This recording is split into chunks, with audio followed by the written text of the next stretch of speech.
Hi, hello. This is the commentary for Table for Two. Table for Two, right behind Fine Line, is a song of mine that has gotten the absolute most response from people, which I find amazing.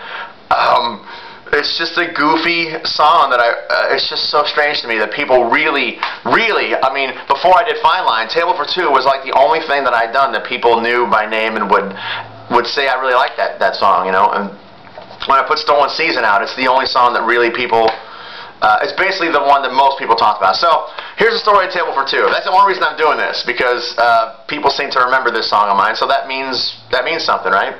Table for Two was written at the time in the late 90s when the Shania Twain, Faith Hill country thing started happening, wherever popular country started sounding like, to me, started sounding like rock music, basically. I mean, Shania Twain, as much as I enjoy the records, it's Def Leppard with fiddles. Let's not kid ourselves. It really is, you know. So, and I always wanted to just be a writer. I never wanted to be a singer or a recording artist. I wanted to be a drummer in a band. I did always want to be a drummer in a rock band. Still do.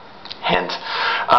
But I just wanted to write. That's what I always wanted to do. And at the time, in the mid-90s, when you grew up listening to what I listened to, there was no market for the kind of stuff I was writing. I mean, there just really wasn't.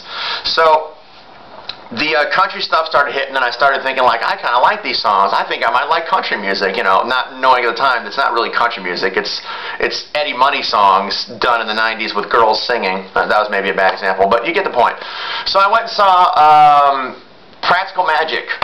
And in Practical Magic is the first time I ever heard the song This Kiss by Faith Hill. And I really enjoyed that song, as most of us did.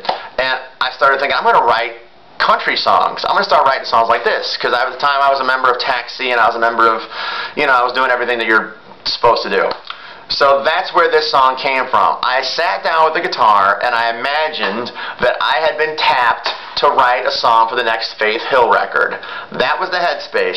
You're writing a song for Faith Hill. That's what you're doing. And at the time, this is before Cry and Breathe and all that. This is when basically it was half kind of the bouncy stuff, more so than she did later. So that's where Table for Two came from. I thought, I'm going to write for a female, and I'm just going to write a happy, upbeat country song that's short, and it's about I want love. I mean, that's what people relate to, right? And that is it. And that is why, everybody, that the line in the song goes, I want someone there to hold my chair, because it's written for a woman to sing. That's why that line is in the song. I've been asked about that several times.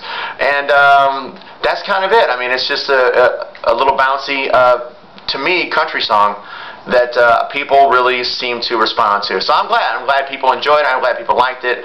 It's just a goofy little song. To this day, I think like 3 months ago, somebody brought it up to me, and I was like, all right, that's cool. So that song, of everything I've ever done so far, has resonated more than anything.